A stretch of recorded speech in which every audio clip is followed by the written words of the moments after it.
मध्य प्रदेश के उमरिया में भाजपाइयों ने पूर्व सीएम कमलनाथ का पुतला फूंककर विरोध दर्ज कराया। तो बता दें कि जब कमलनाथ केंद्र में वाणिज्य मंत्री थे तो जिस प्रकार चीन को आर्थिक फायदा पहुंचाया और राजीव गांधी फाउंडेशन को चीन से चंदा लेकर चीन को फायदा दिया, तो वहीं भारतीय कुटीर उद्योग और लघु उद्योग को नुकसान पहुँचाने की जो साजिश रची वो माफी के लायक नहीं थी। इन्हीं मुद्दों को लेकर अब भाजपा योग्य है और उन्होंने कमलनाथ का पुतला फूंका है। तो वहीं कांग्रेसियों के चीन प्रेम का भंडाफोड़ होने पर अब चीनी सामान के विरोध के साथ कांग्रेस का भी विरोध किया जा रहा है।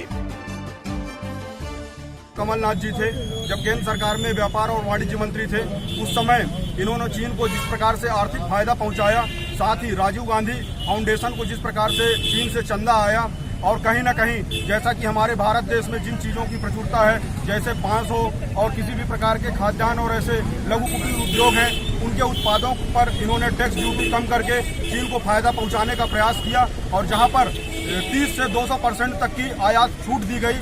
इन सभी बातों को लेकर हम कमलनाथ जी का पुतला दहन किए हैं और कमलनाथ जी और सोनिया गांधी जी और राजीव गांधी जी और जैसा कि उनके पुत्र राहुल गांधी जी, इन सभी का जो चीन प्रेम है वह ऐसे समय पे निकलकर सामने आया जहां पूरा देश आहत है चीन की कारनामों से। और गलवान घाटी में जिस प्रकार से अभी देश में तनातनी का माहौल है और पूरे भारत का हिंदुस्तानी आज चीन के खिलाफ है, वही कांग्रेस पार्टी और कांग्रेस के नुमाइंदे चीन की तारीफ कर रहे हैं। आज भारत का एक एक नौजवान चीन के खिलाफ आग उगल रहा है और चीन की कारगुजारियों को देखते हुए चीनी सामग्रियों का पुतला दहन कर रहा है, चीनी सामग्रियों को दहन कर रहा है। ऐसे में कमलनाथ जी द्वारा और कांग्रेस पार्टी द्वारा चीन की तारीफ करना और चीन के पक्ष में आकर खड़े होना भारत का अपमान है और भारत का अपमान भारतीय जनता पार्टी कभी भी बर्दाश्त नहीं कर सकती।